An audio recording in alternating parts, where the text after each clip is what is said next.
All right, so welcome everyone.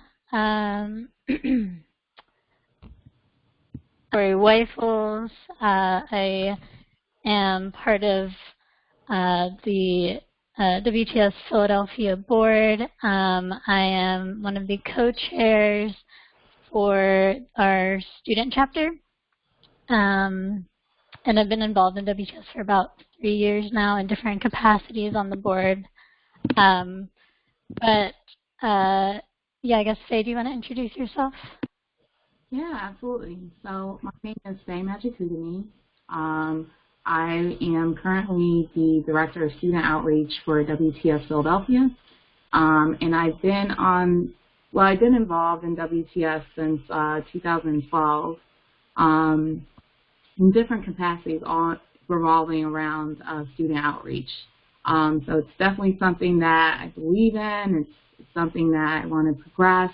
And I'm really excited to have this conversation with you all today alongside with Cory because we're really interested in the intersection, identifying the intersection of increasing women within the STEAM industry and, in the STEAM field, and how that relates to the transportation industry. So Cory, do you want to talk a little bit more about that before? Yeah, so as Faye mentioned, we as a chapter and just as individuals are interested in, growth and development and building a pipeline for women, from high school up through, entry careers and beyond, and just having that support system. So we're really interested in hearing from you all. We have some slides prepared as well with discussion questions, but we'd like to go around first and, do a little intro, say your name, how you, what you do, and then your interest, in this session, and also just some core elements that you can think of that really are essential in pipeline building. So does anyone want to kick it off?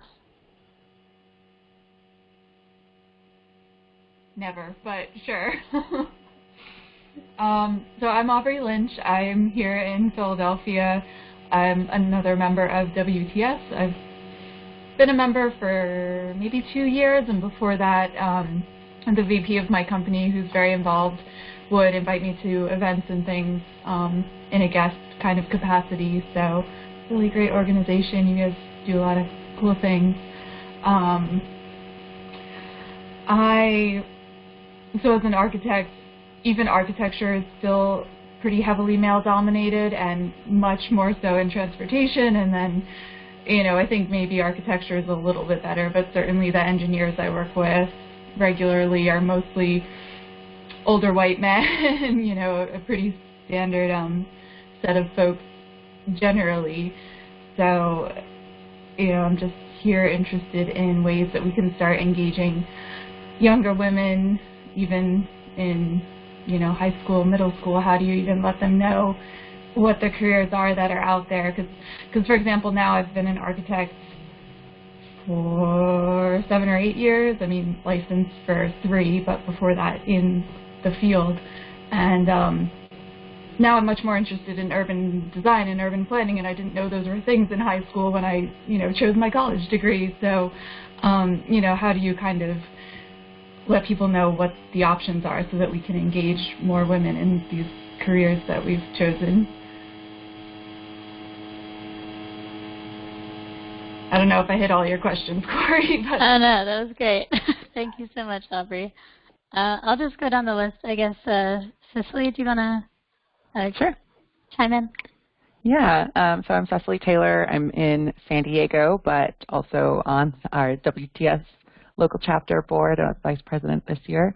And I think something I've heard a bit about, and honestly I don't have the data for the transportation field specifically, but I think that I've heard that in some of these STEAM fields, there are, women are graduating in programs and starting careers in STEAM, but it's just not. They kind of hit a point where they don't advance beyond, maybe middle management. So I'm really interested in understanding, why women aren't advancing to more senior leadership. What are the barriers? Is it, is it about unconscious bias? Is it about difficulty with work-life balance, or just like what those issues are? And I think from what I've heard, a key way to help women in this industry is mentorship. If you're in a male-dominated field, the men in the field kind of get mentorship informally. It just sort of happens because there's so many other men. You're more likely to connect with someone who's kind of like you, and you can see, you have discussions about career path and get that insight. But for women, if there's not as many women in more senior leadership, then how do you I think those kinds of relationships don't form as naturally, or it doesn't just happen. So having the intentional mentorship program is something I've heard could be helpful for that. Mm-hmm. We both totally agree with that. I guess, Kiara, do you want to go next? Or Kira, sorry. Well, Hi. sure. How are you? Good afternoon, everyone. My name is Kira. I've been involved with WTS Philadelphia for a few years now, and currently serve as the chair for the Executive Women's Roundtable, which is an initiative to create a space for higher level women in the field to communicate with their peers and have some of that higher level programming. I'm also very involved with the STEM mentoring program, Transportation U, that WTS Philadelphia puts on, and I've been fortunate to attend the WTS International Summit in the past. And then beyond that, though I'm just recently out of school, I am involved with the student chapter through a mentoring initiative. And sometimes it can be helpful to be kind of young in your career and offer the advice about finding jobs and getting the resume together when it's still fresh. In terms of, I think you said, a key pipeline building element, it's having those programs, having engagement with those programs, and making sure that they're reaching people, that people are aware. The program was around when I was a high school student, but I didn't know about it. And, I reflect back and wish, wow, I wish I could have participated in Transportation U. Maybe my interest in the field would have been affirmed that much earlier. So I think it's getting the knowledge out there to as many people as possible. Yes, exactly. Couldn't have said it better. Herveline?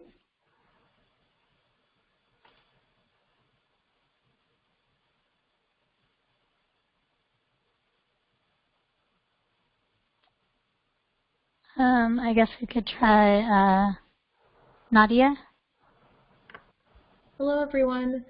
I'm Nadia. Hi. Hi, calling in from DC today, but hello from WTS Baltimore. I work in public transit communications for several clients, mostly based out of DC. And something I hope we talk more about is how to build portfolios for the type of work that we do, and how to maybe teach people that are a little younger and earlier along in their career how to get that started. I'm only now realizing that, certain projects should have been cataloged better when I had a chance to work on them. And that's just a conversation I don't see happen too often. But the sooner that it happens, the further all of us can move on in our careers because we actually have evidence as to what we have achieved before. Yeah, no, that's a great point. And it's not talked about enough. Arlene?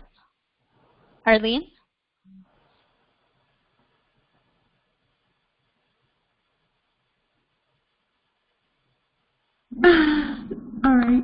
Hi, everyone. My name is Arlene. I'm an outreach coordinator with AECOM working in Delaware. So we have a TDM project in Delaware. And I believe there's a WTS chapter that just started in Delaware recently.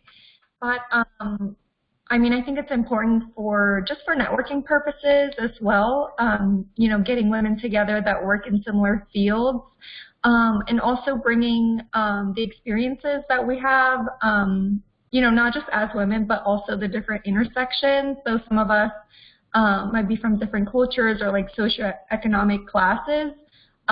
So myself, I'm Latina, so I know that kind of influences a lot of the experiences that I've had, and being able to bring that into the transportation industry that is very heavily white male dominated, I think is really important. And yeah, I'm looking forward to this presentation. Thank you so much. Kathleen?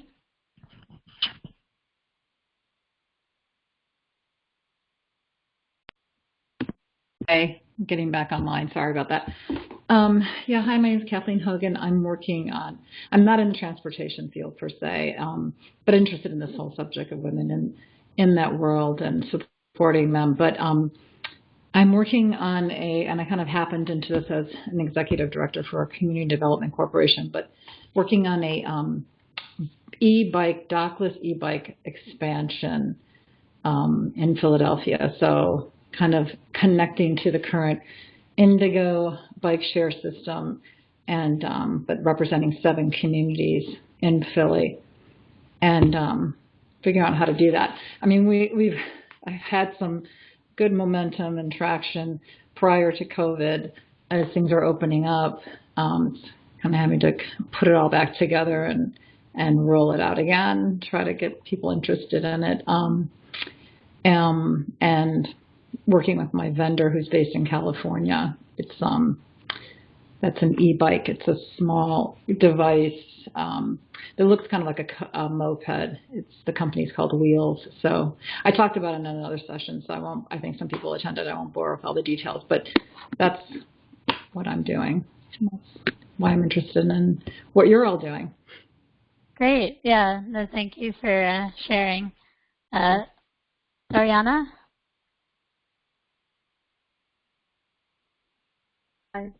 Hi, my name is Juliana. I'm a student at CCP currently, and I'm a member of a youth advisory council. And I'm studying to be a journalist, so I don't really know much about public transport. But being in the YAC has really opened my eyes and interest in learning more about the field and how it works. And I think something that would be helpful for getting more young girls into it would be to offer resources going to schools like clubs and stuff. So that'd be fun. That'd be fine, but yeah. Yeah, thank you for that. And if there's anyone else that hopped on that hasn't spoken yet that wants to do their quick intro.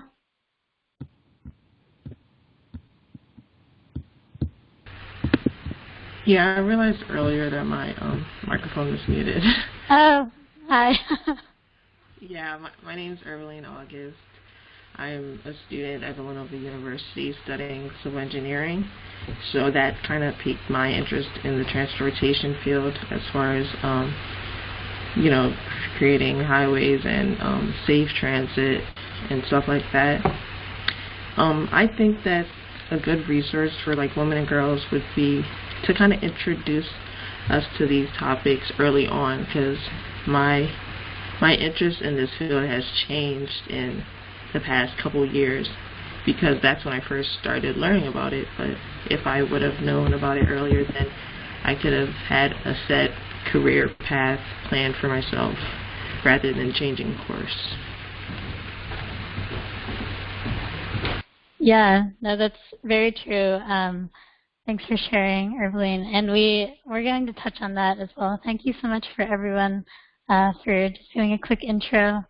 And hopefully we'll go through our presentation, but we're trying to make it as interactive as possible.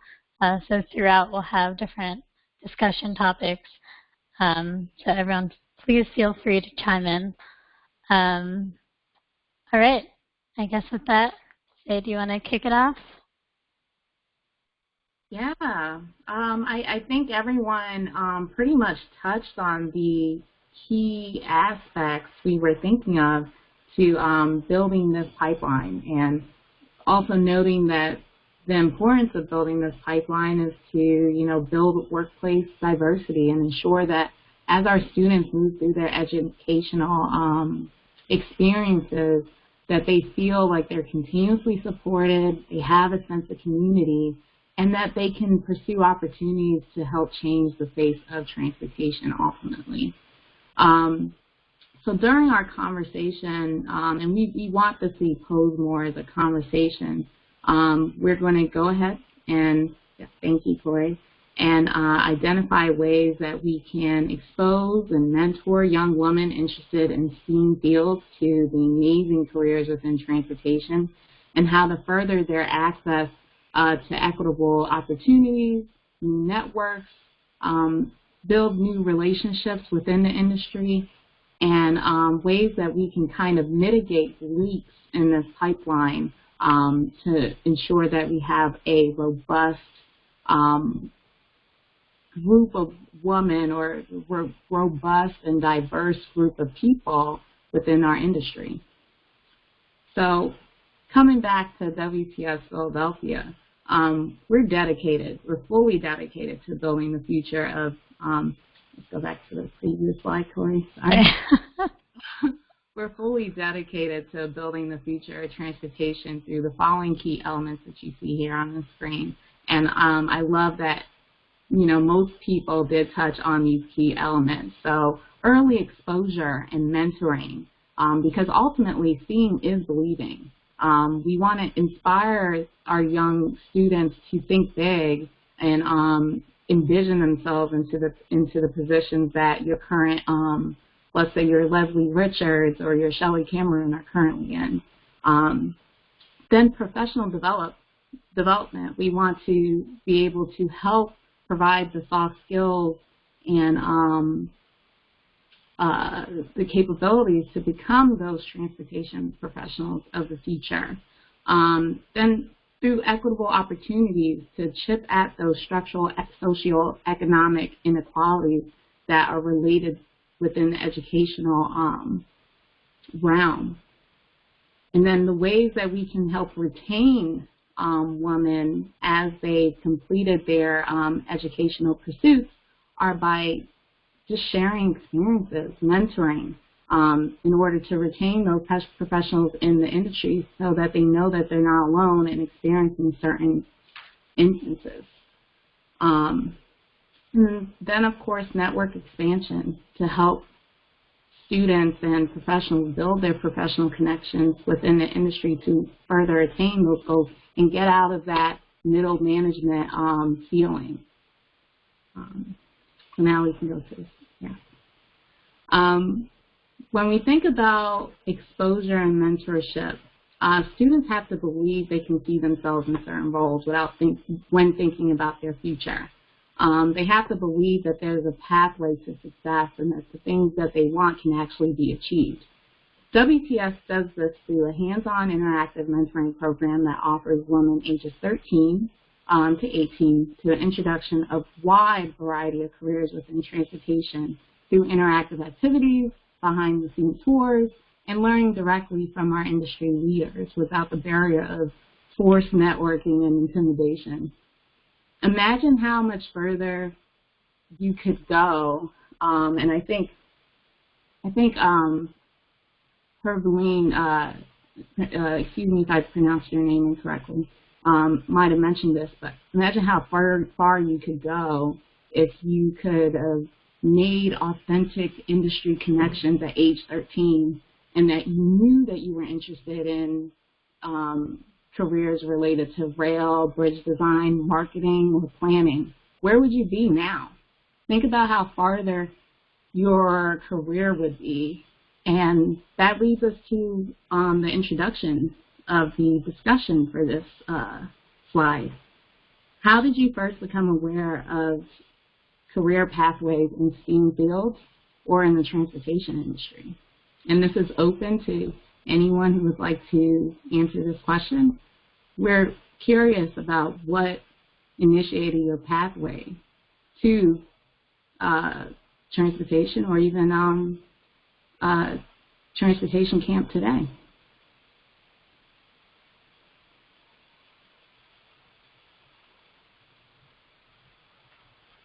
I can start. I've always enjoyed transportation and urbanist concepts since I was a kid. But I also never had much insight into what careers and all this could look like. So when I went to college, I majored in the closest thing that I could figure out, which was like logistics and supply chain management within the business school. And that brought me in close enough contact with the science of how things move. Also, in the process, I realized that I do not have a particular intent at being a business person or like a strongly for-profit person, and that applying some of those concepts to the science of moving around people and not freight is a lot more appealing. But I only kind of realized potential career paths in public transit and urban design like a year out of college, and I'm still kind of realizing it as while I'm moving throughout my career path. And I wish specifically while I was in the business school as a supply chain major, that had been something that could have been identified. I'm glad I figured it out eventually, but that's a specific point where, God, I wish someone told me this was an option. I would have gotten like a few extra years in me. Absolutely. No, I completely agree with you. I think during my college experience, I started out in environmental engineering, moved on to civil, progressed in structural, and now I work in railway electrification.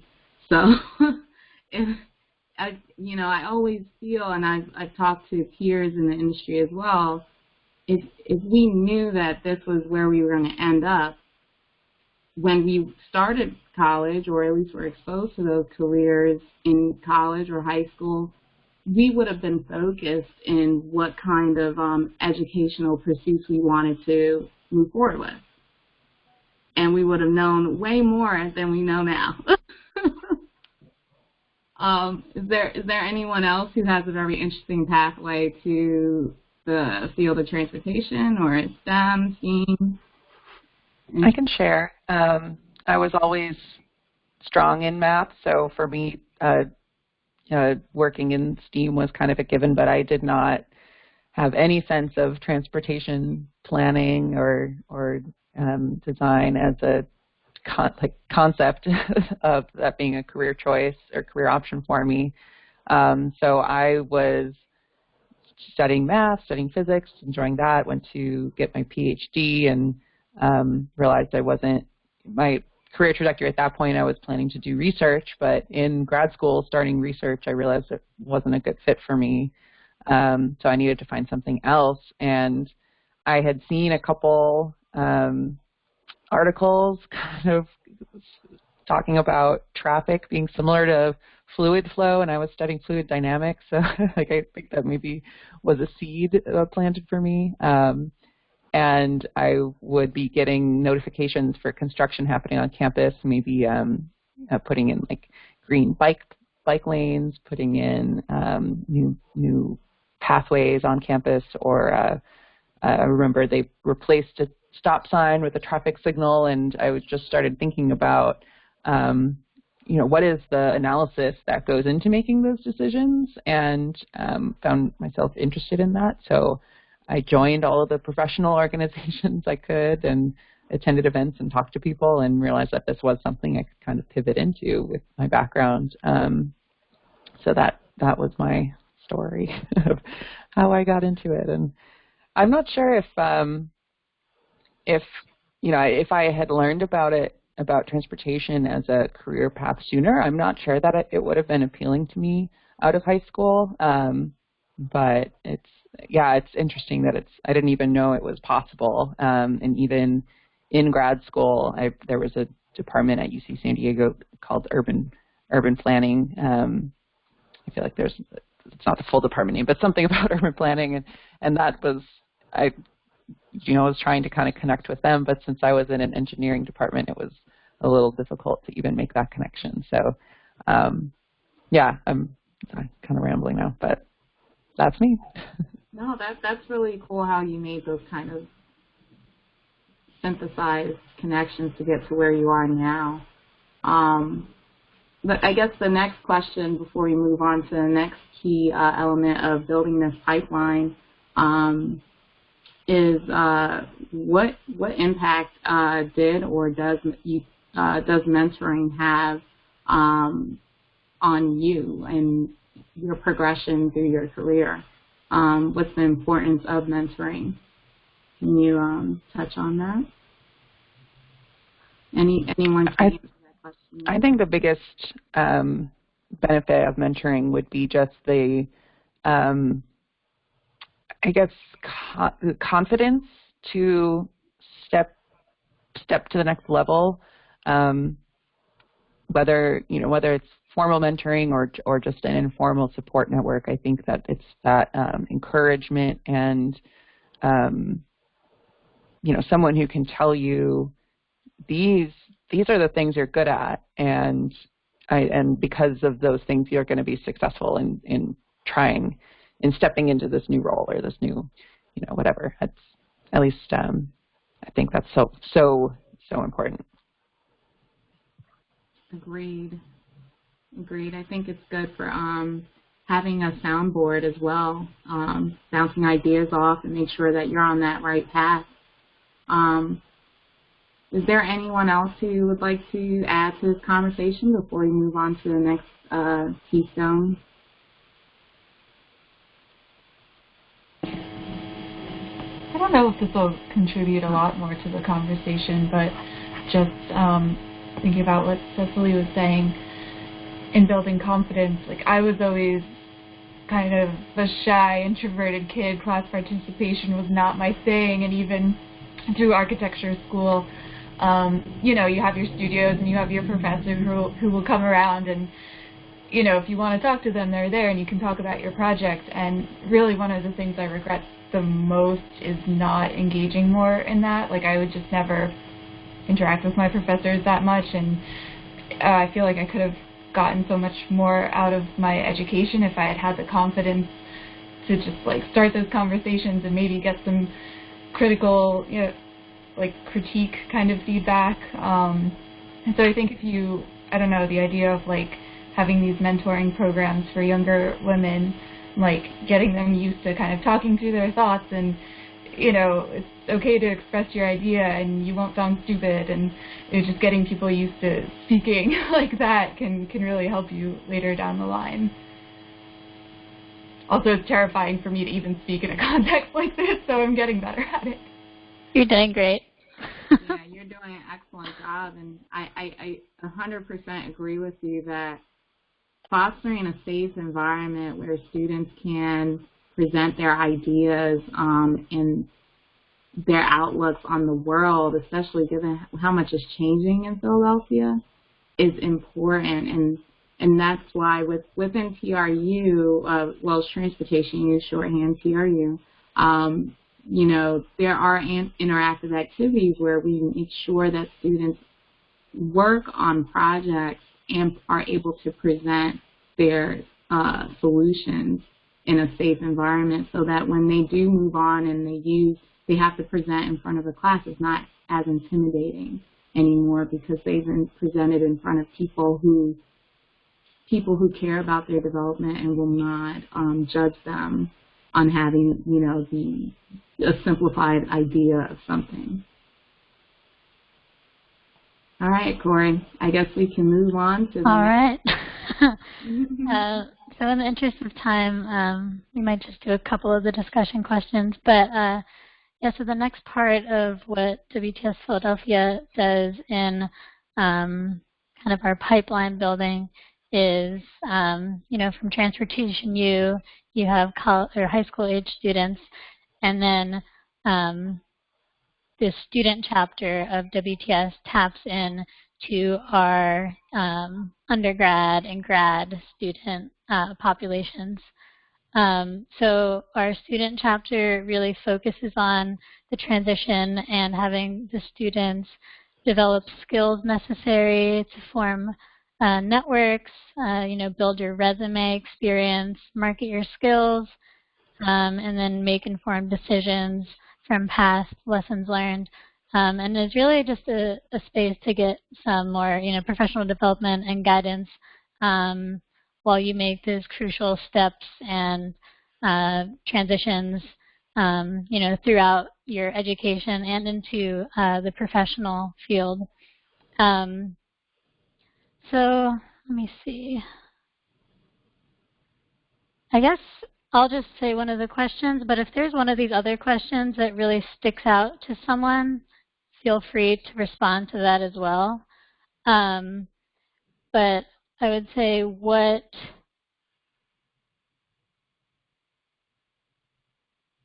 yeah, I guess they all kind of tie together. But what are some of the skills that you have gained, and then how have you built them? And also, what has allowed you to feel supported throughout your, you know, education as well as your early stages and into your more, you know, your career that you have now?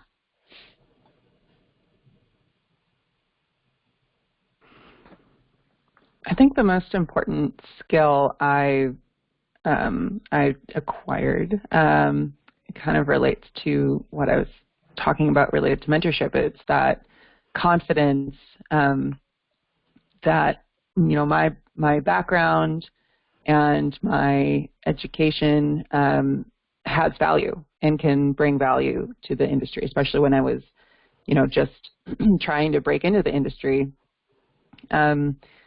Knowing that I could sell, you know, myself to companies and say, like, yeah, you do want to hire me. Even though I don't have all the answers, I have a lot to learn.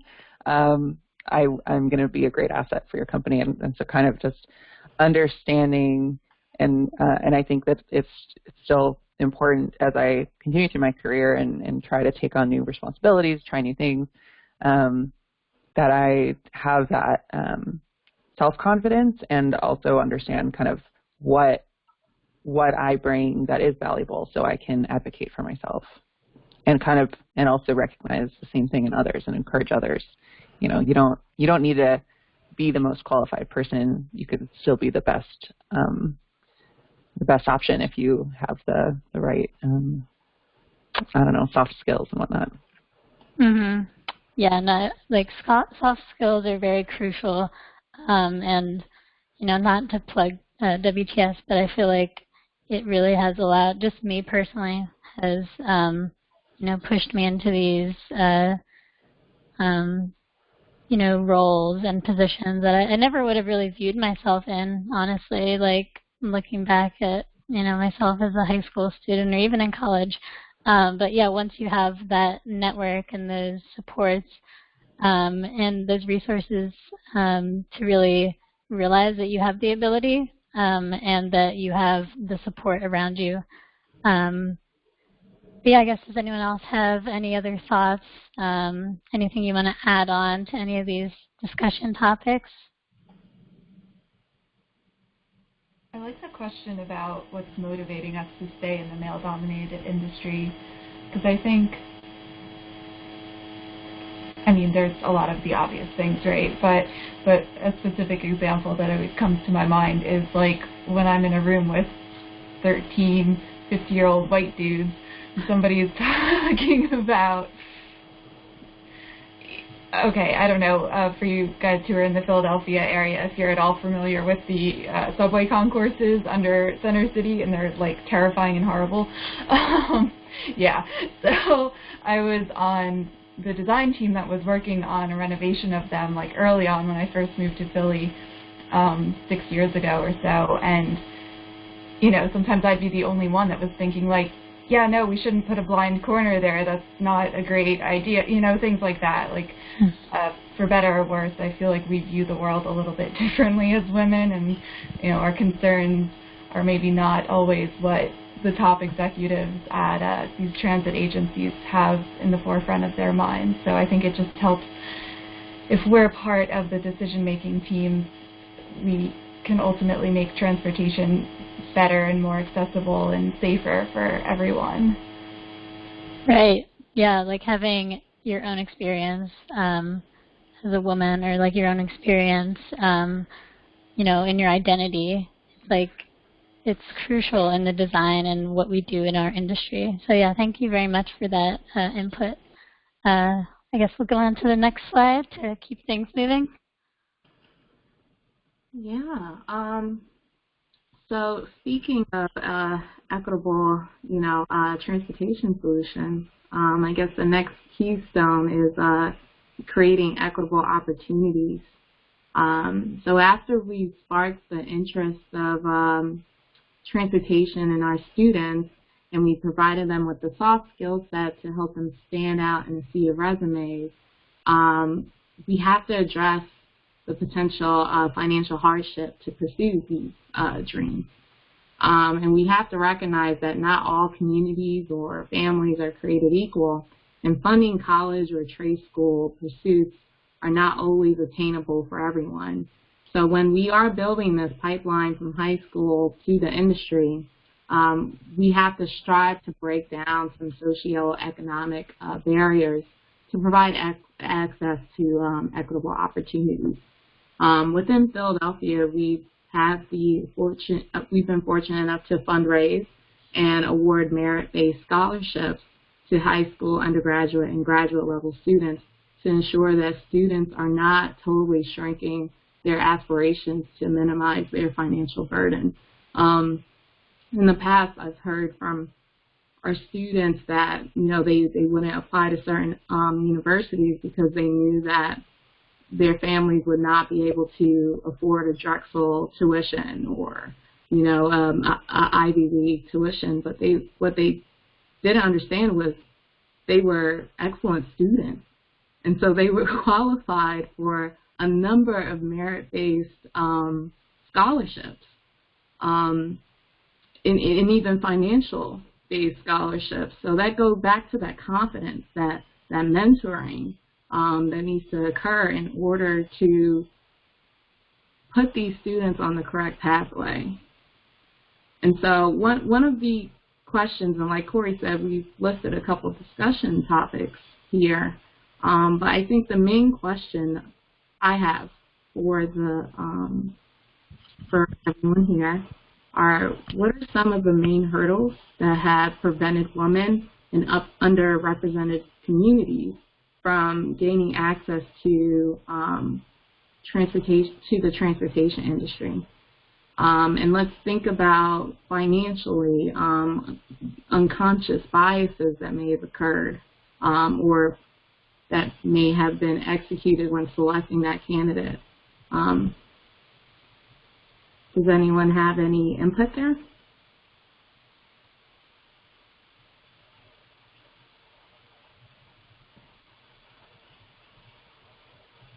Or if there's another question you think that you'd be able to answer, feel free to answer that one as well.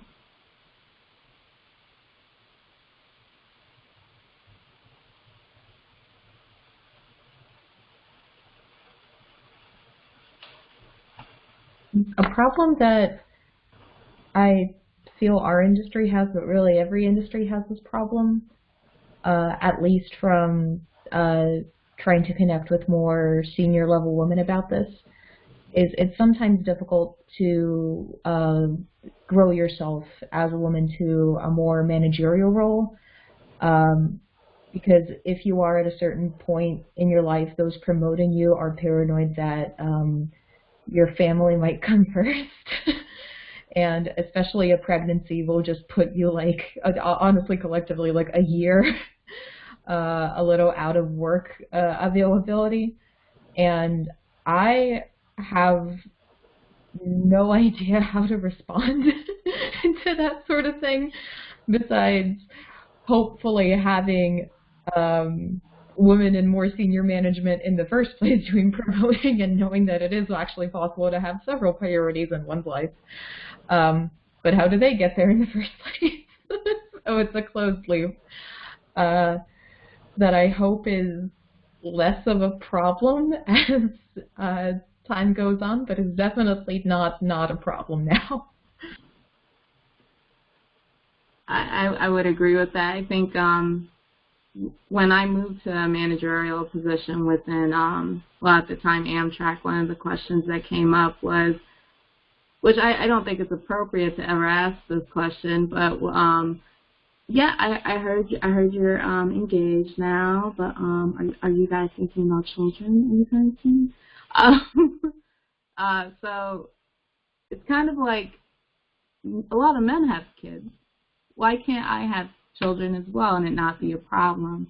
So yeah, I do agree, and I think I've seen it more so in positions or industries like transportation where there aren't a lot of women there. So all people ever think about is this woman's going to be gone for 9 months, not realizing that's not the case. And women typically like to create a transition so that when they're gone, the world does not stop. What a concept. I feel like the more women in these positions, in these managerial roles, and that's why it's so important to have diverse leadership, people will be able to recognize she has her stuff together. We don't have to worry about her leaving for a period of time. It's not even that long. It's just a period of time within your career. And she'll make sure certain things are in place, just like everyone else. This is our job. It's not hot potato.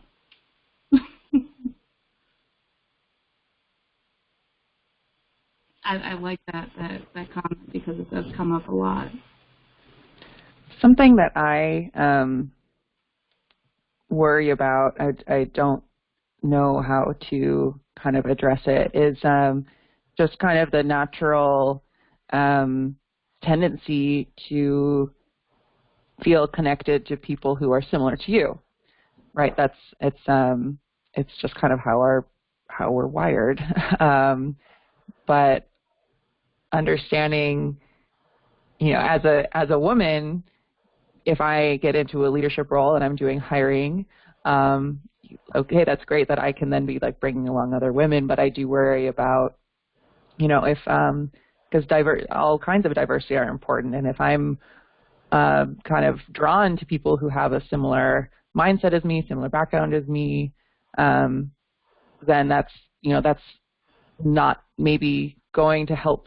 Yes, there'll be more women in the industry. That's a good thing, but there's so many other aspects of, you know, diverse perspectives, diverse experiences that would still not be kind of included in you know, whatever a team I'm on. So that's something that I kind of struggle with, and I think there's interesting research in unconscious bias and how to counteract it, but it's just a little harder for me to wrap my head around, like how you get beyond just that natural tendency to feel, you know, a preference for people like you, whatever that means. Yeah, I agree. And one thing I know I've done, and you know, I always try to make sure, especially within WTS and out in within my job and make sure I go to people who think differently from me all the time. Because if I feel like I can't do well by my clients if I'm just considering my thoughts, I have to make sure that the end product that's being sold is inclusive of everyone. And Cory and I have worked on different panels where I've solicited her advice just because we may view the world differently, and I want to make sure that the message is being reached. It's touching different types of people, as many people as possible.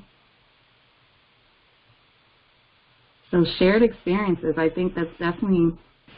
Yeah, that was a perfect transition. Yeah, so I totally agree. You know, there is a lot of value and importance in finding, you know, people who you can, you know, you feel like you don't have to explain yourself, or you can have some shared experiences and understanding. Like, but yeah, in doing that, you also have to realize that so many different people also, you know, people have very intersecting identities, you know, so even someone else who's like, oh, we're both women, you know, you have so many other different identities, and that's amazing. You know, you have to embrace that, and that's, you know, part of what Faye was talking about, like when you're seeking advice or looking for, you know, like a very diverse team, you have to realize that, and, you know, that's a wonderful thing that you can have so many different represented identities and thoughts and ideas. But one of our, getting back to what WTS does, we have an Emerging Leaders program.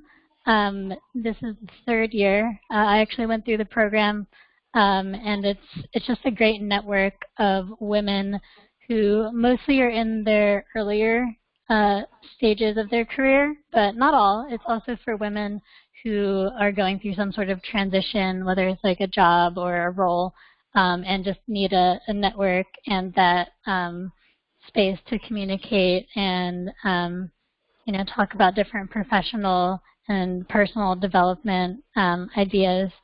And then also a way of kind of like to just talk about ways that you can retain women and ways that you can, you know, expand your network to allow for that support.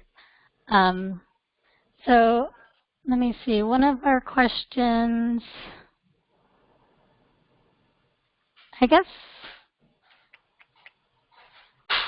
yeah, feel free to touch on any of these topics, but I guess one of the main things is how can you, you know, as people, as coworkers, as professionals, how can you encourage and retain women and other underrepresented communities in our industry?